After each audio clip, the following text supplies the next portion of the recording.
Hi, this is Janet Fitch, and it is noon on Wednesday Pacific or 3 p.m. Eastern, or wherever you're tuning in from.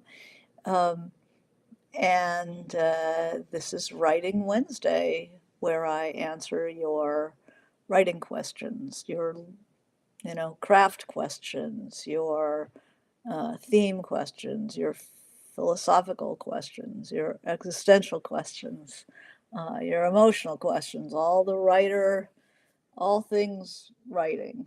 And because this is our tool, there's going to be all kinds of questions about just about everything because this is our lives as well as our writing. Um, if you have questions for me today, uh, you can put them in the chat and I will be happy to answer them. And if you have questions in between times, uh, talk to me through my website, janetfitchwright.com. There's a comment form that I get right away. And I can do a whole Writing Wednesday around your question, as I frequently do. And if you are enjoying Writing Wednesday, make sure to subscribe. It supports me. It makes me know that people still want me to do this and are keeping track. So welcome. Today, I do have a question. This is from Wendy. Wendy, if you're here. Um, and she says, "Hi, Janet. I've learned so much from your Writing Wednesday series. Thank you. Watched the one on chemistry in dialogue, you know, romantic chemistry in dialogue and how to handle that." Um, she says, "Have you addressed the topic of what makes a love story versus a romance novel? Or what makes a powerful character driven love story? I think comparing it and contrasting with a romance novel might be helpful to writers like myself, interested in writing upmarket women's fiction that features a love story. Um, we don't want to fall into the convention's predictability of a romance novel, and yet aren't quite sure how to proceed. Do let us know when and if you're addressing the topic." Yeah, I contacted Wendy uh, so that she knows that it's happening. Um, all right, so there we go. Uh, we are looking at love stories and what's the difference between a literary love story and genre fiction. Um, and how do you control it? How do you keep it interesting? How do you keep it out of the line of convention? And I think that this is a continuum rather than a category. You know, there are stops along the way. Um, I think that, first of all, literary love in a literary story or any kind of a story, it can be the centerpiece of the story. It can be about that love affair.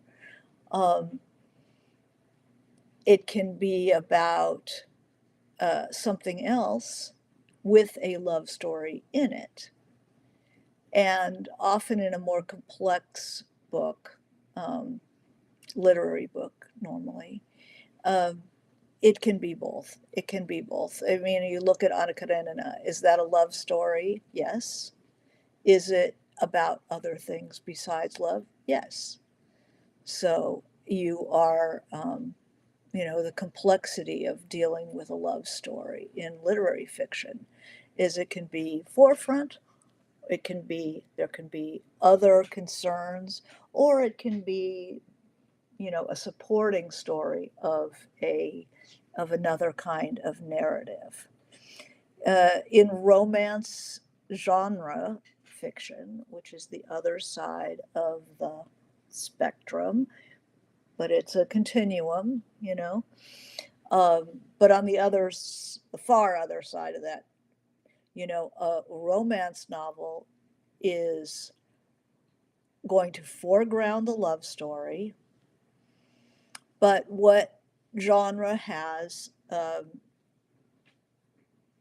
that literary fiction generally doesn't have is it routines the story. It is a uh, people derive pleasure from genre fiction by by hypozena, by getting what they're looking for. So they're not necessarily looking for novelty from a romance novel. When, if I'm into romance novels and I've worked a hard day, I'm a nurse, I've been on my feet, I get home, I want to have a glass of wine, I want to eat my dinner, and then I want to read a romance novel. If that's your reader and that's what they want, they're looking for certain things.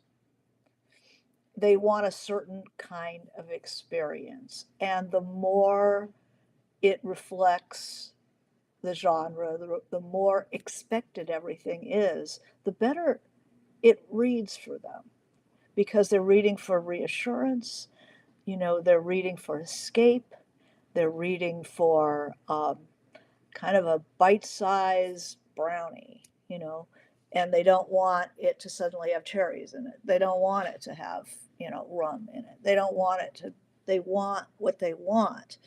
If anybody's ever bought a box of macaroni and cheese, with the packet and stuff, its charm or attraction is that it's always the same.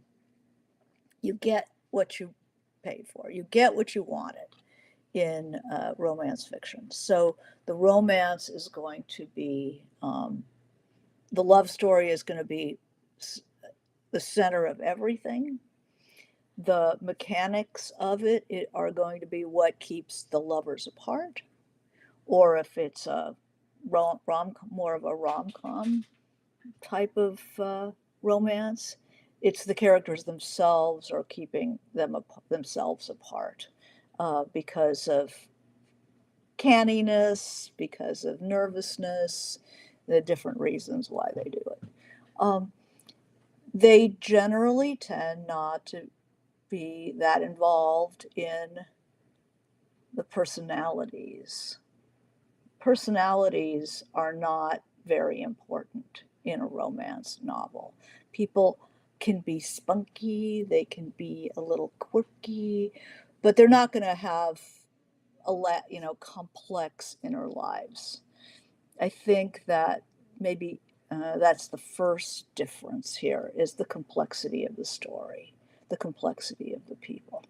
So in literary fiction, when you have a love story, it's who is having the love story. It's very, it's of absolute importance, the who, because the love story is going to put pressure on them in different ways, depending on who they are and what their flaw, what their vulnerability, what they're searching for, uh, what their dreams are, what their, the whole complex series of events and of personality traits that press on the situation, this a love story that is happening, and respond in all kinds of different ways. So, say we take um, a tale that is a classic love story is Truman Capote's Breakfast at Tiffany's. And Breakfast at Tiffany's was made into a movie, a wonderful movie with Audrey Hepburn. Uh, so many people are familiar with that one. Um, the idea of Breakfast at Tiffany's is it's a love story between two young people, each of them highly compromised. One is a writer, a writer who is basically the boy toy of an older uh, decorator, rich lady. Um, and the young woman is a runaway wife, a hillbilly. Hi, Wendy. kind of a runaway wife from a very poor family who we discover was married at like 13 and ran from her loving husband, but it was a bit much. She had children like all the way up to her own age. Um, he had children. And she's basically working as a, not quite a call girl, but $50 for the powder room. She was living off men and then avoiding men. Uh, and her weak spot was that she had had a younger brother who was killed. Um, and she and the boy toy get together. And because to her, he's not a boy toy. He is a man and he's a writer and he makes his living how he makes it, just like she's a young woman who has dreams and aspirations and is living in a really fun, although somewhat careless way. Um, and she looks at him as a man, not as this toy. So he's crazy about her. He's at one man that she's not working. She can actually be herself. He reminds her a bit of her lost brother. So it's a love story that has uh, the richness of the characters and their own very specific needs that they bring to their trying to um, come together. The boy is a little, the man is a little taken aback by how she makes a living. He is he is being supported, and but he is somewhat judgmental of her kind of grifting off of men, because in the parlance of the time, I mean, was she hooking? Not quite, but she was, on the verge. Um, and so that is kind of disturbing to him. She also has an underworld connection. And she, um, she keeps a lot back, and her big dream is to be rich, not to be in love, but to be very rich and free to do what she wants to do.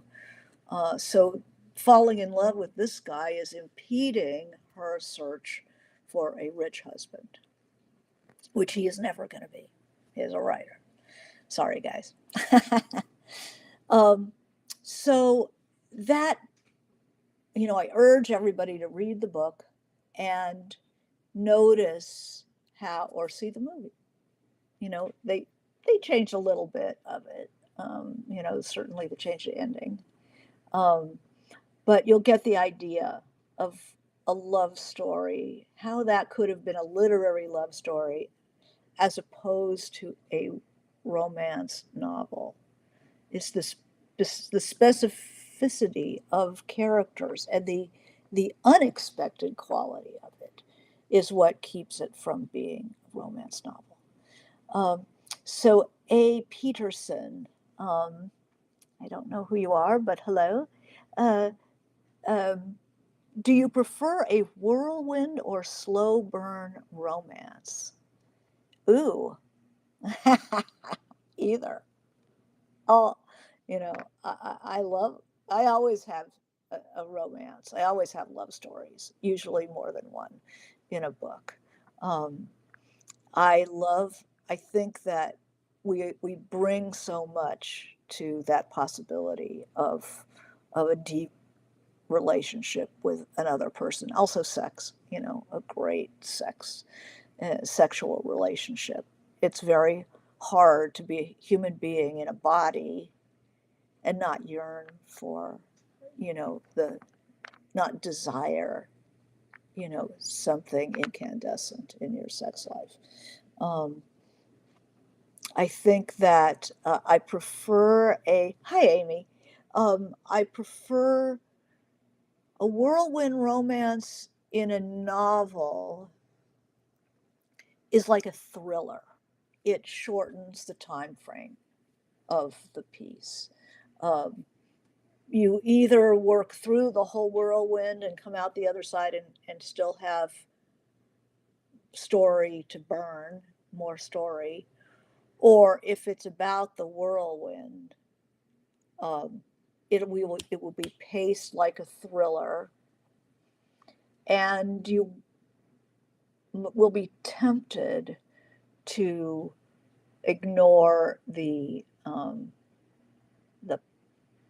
character, the flaws in character, the traits that the characters have that will be pressed upon by the situation. Um, a whirlwind romance doesn't necessarily draw out the the character's struggle, the character's journey.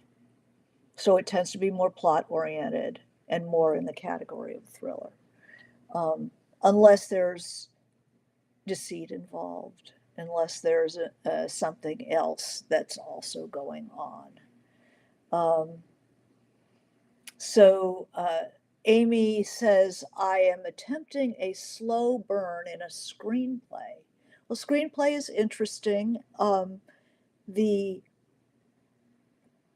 literary quality of character is,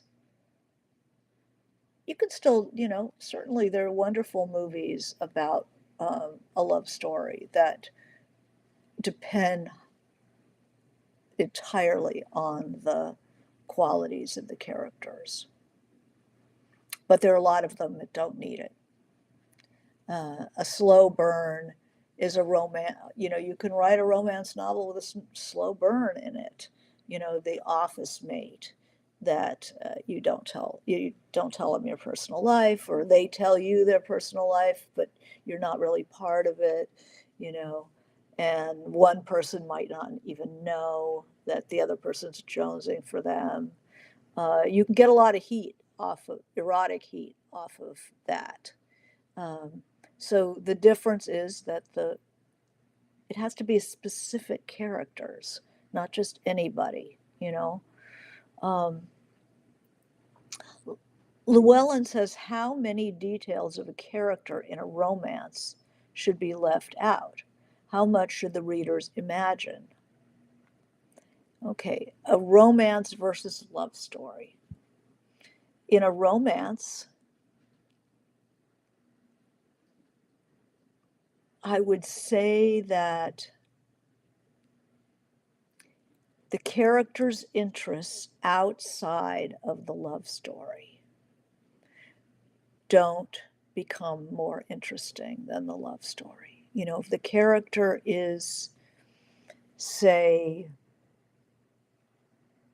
thinking of their existential dilemma and reading Sartre and reading, all these people, Camus, and going to the coffee bars and arguing with their friends and stuff. Um, the romance probably will not be front and center in a story like that.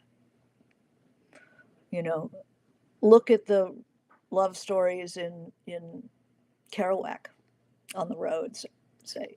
The main romance is the two guys who spend all their time together. And one guy just admires the shit out of the other story, out of the other guy. And that same thing in Dharma Bums, um, that the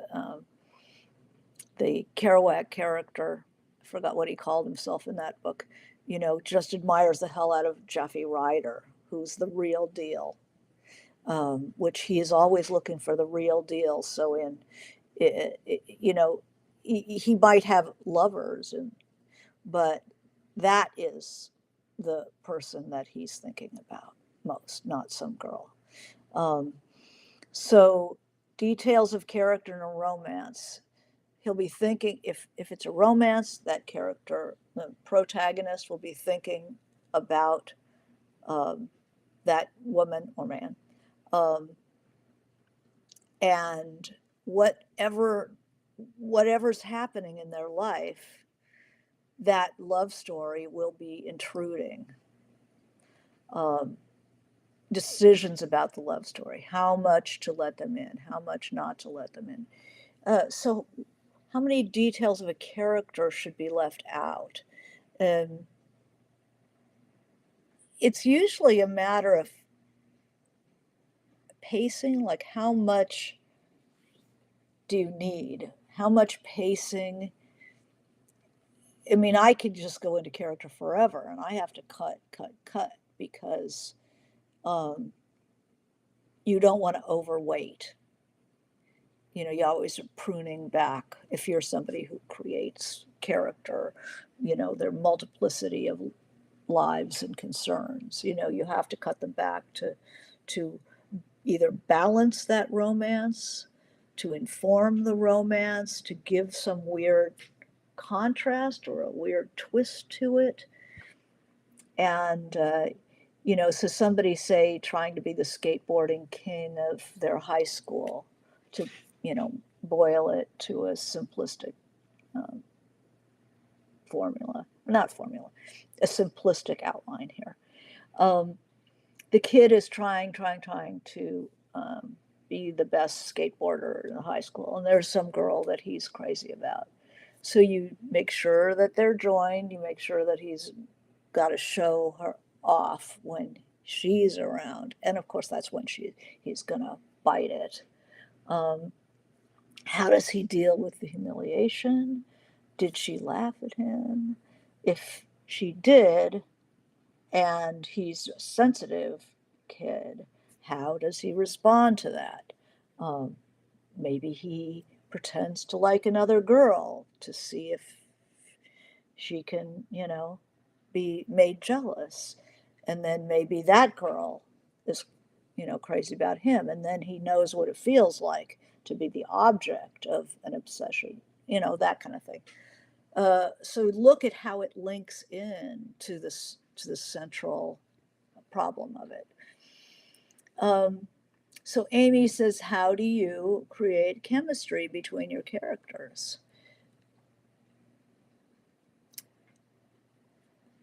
Well, you know, attraction is a mystery, but say I can have a character like in the Russian novels. Um, I have a character who has just been in love with somebody since she was a child. And we learn about what was attractive about him. And so when we see them, it's like, duh, you know, she's been into him for a long time. And he's starting to notice her now that she's 16 or 17. He's starting to respond and it freaks her out. I mean, if people have interesting reactions to somebody that they're crushing on who actually expresses interest, that's really interesting in a love story. Um, Chemistry between people is noticing, attention is love. You know, when somebody doesn't notice anything, you know, when you could set yourself on fire right in front of them and they don't notice, that's no chemistry. Um, you have a teacher who doesn't even see you, you raise your hand and they don't even see you, you know, no chemistry.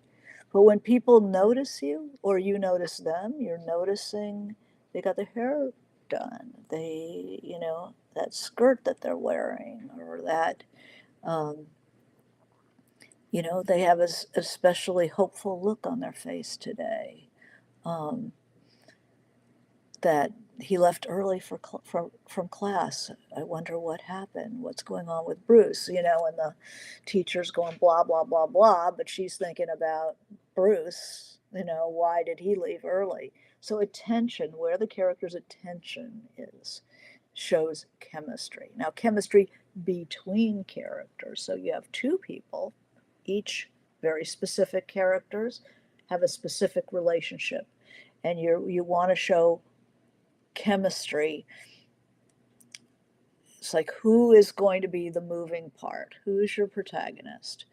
Um, I would probably, to show chemistry developing, it's either I came into the scene already kind of interested in that person, or I came into the scene neutral about the person and started to notice. That's from the protagonist's point of view. So either you come into scene interested, or you start noticing in the scene. So that's chemistry, one character to the other. Then how that other character responds, you know, would they, if they don't seem to notice the, you know, the new interest, um, that's no chemistry. If they're like gazing at their crush, gazing at the crush, and the crush like lifts their head and notices. I mean, that's a whole, it's like, am I ready for this person to notice that I'm hot for them? And then how do they react? Do they turn their head and notice and maybe give you a little wink? They noticed and they're cool with it. That's a whole, there's some chemistry starting to happen in the history class. Um, with adults, where are you going to start the scene? Is the character already interested, or do they notice the person? And the amount of attention is where you get it. And then once that attention is sent out, what is the other person's response? So it's not like they come together. It's call and response, call and response. It's the dance is how you do it. And then often it's, I had a talk, they had re-released Gone with the Wind when I was working at a movie magazine. There had been a re-release, 50th anniversary of Gone with the Wind, and I got to interview Samuel Goldwyn Jr., the grandson. And I asked him, what constitutes a love story? What do you need to have a good love story? And he said, in a good love story, it's what keeps people apart is what you need. Whatever it is that keeps people apart builds up that longing and the desire and the heat of it. It could be a war. It could be parents. It could be society. It could be anything, but that's what builds up the fires. It could be one or the other of the participants. The guy who is, you're hot for him, and he's hot for you, but he also plays games. And so he's putting his own barriers in there. And sometimes it's the protagonist who is afraid of it, putting barriers, doesn't trust the person, putting barriers. Her friends have said he's no good. But on the other hand, you have that can be a setup for the coming together, where new girl at the school noticed some guy leaning on the car, smoking with his juvenile delinquent friends, and one of the girls who she's been with, one of the good girls, says, "Oh, that's Johnny, stay away from him. He's a bad boy, blah, blah, blah, blah." And so she's now like, Johnny, huh? And so that builds the chemistry. And then, has he noticed her? Well, he's like, Grease. Has he noticed her or not? You know,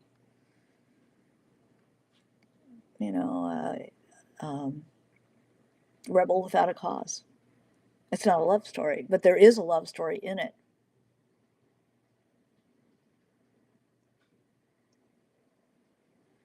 What else can we talk about? The love stories. What are your favorite literary love stories?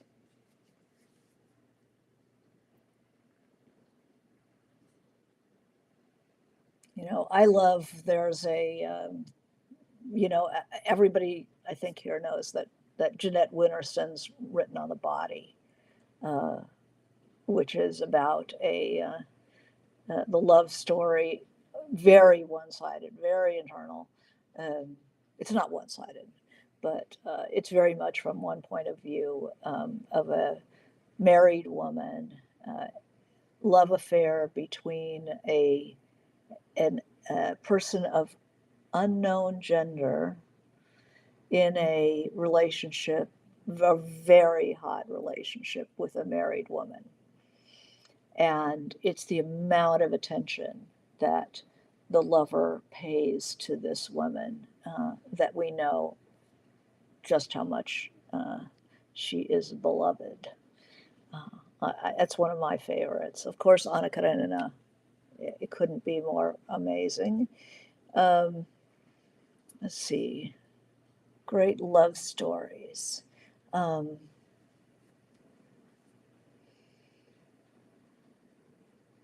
hmm,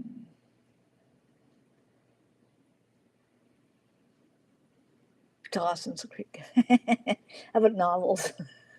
uh, how about novels? Love in the Time of Cholera by Marquez. I'm turning this way just to look at my books. Say more about the plot in a love story, Wendy says.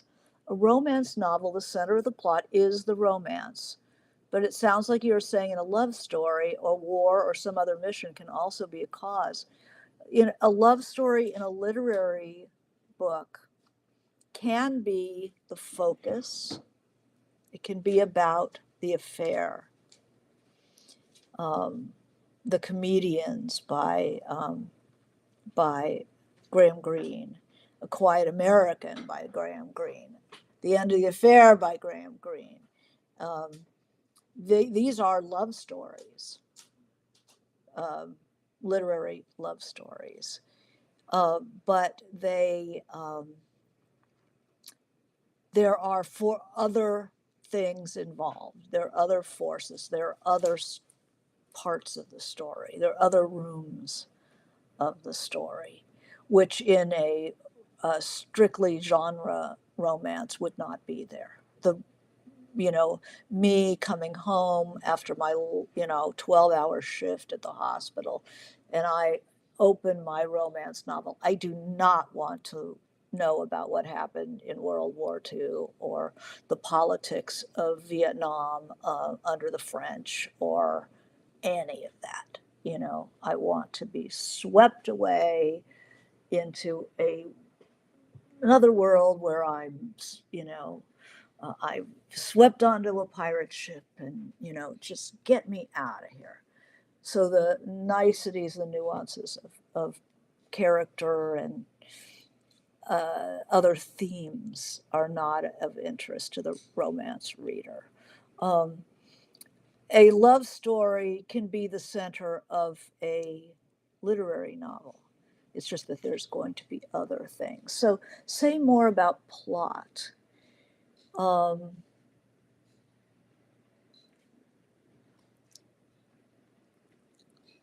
Plot is character in action. Plot is what happens when you take a character with a certain sensibility, a certain makeup, and you put them in a certain kind of situation that's going to be putting pressure on who they are. And what happens is the plot. So that's, you know, once you start, in genre fiction, you really have to conform to a certain kind of development.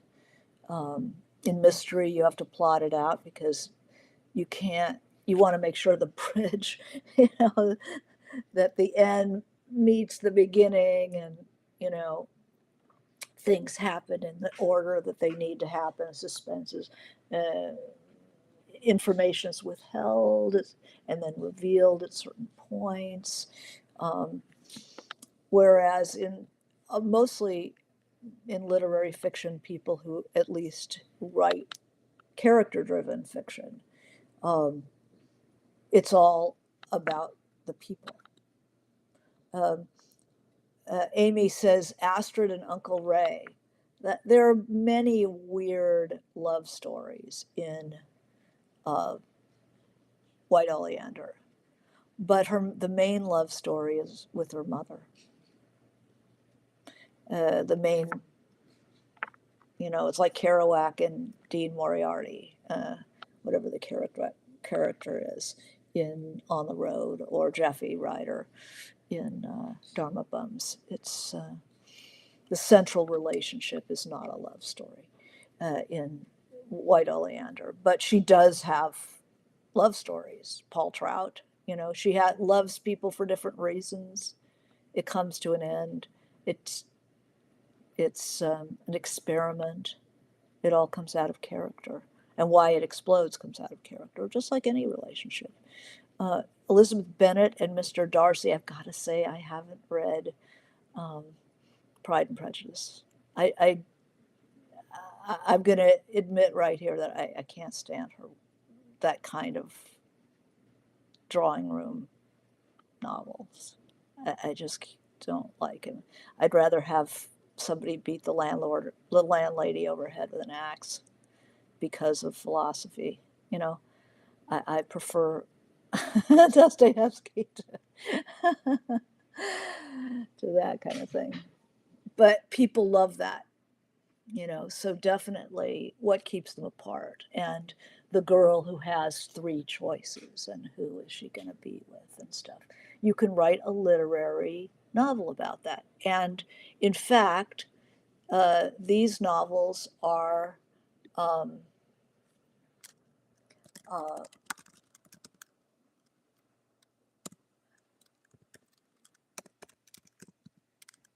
uh, these novels are about society. Jane Austen's novels aren't just about that love story.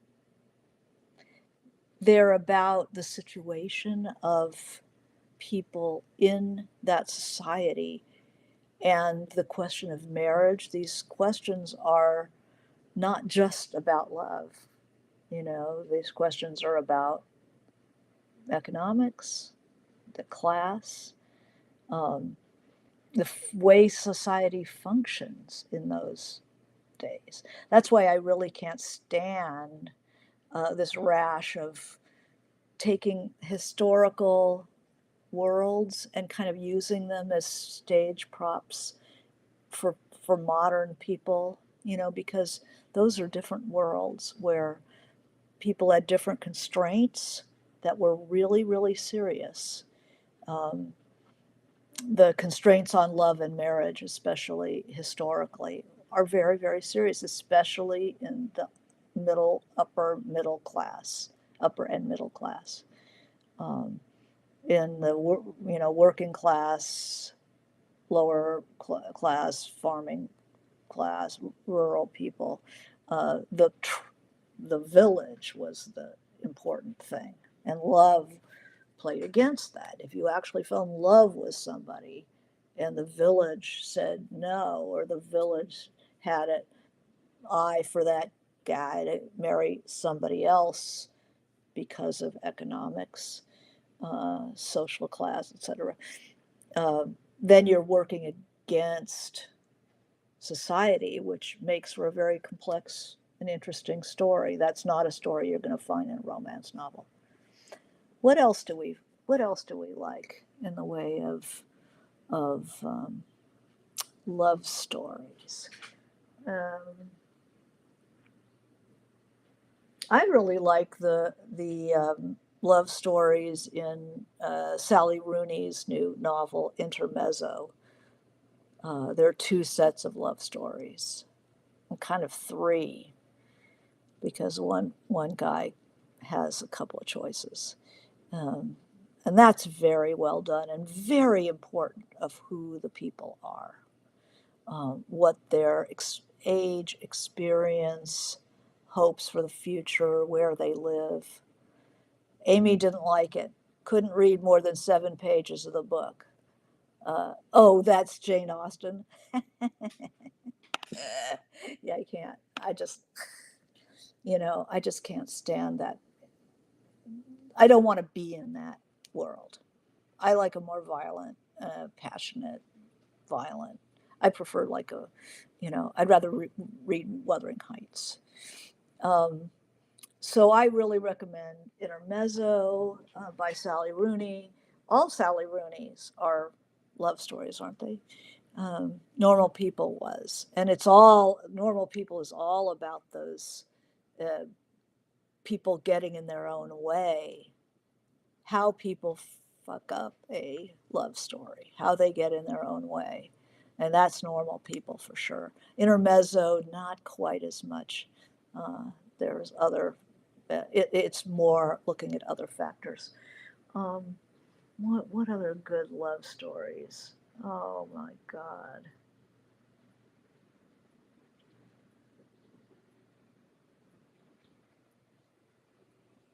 Mm, so many. The love stories in Unbearable Lightness of Being, which is a quadrangle of love stories, not even a triangle.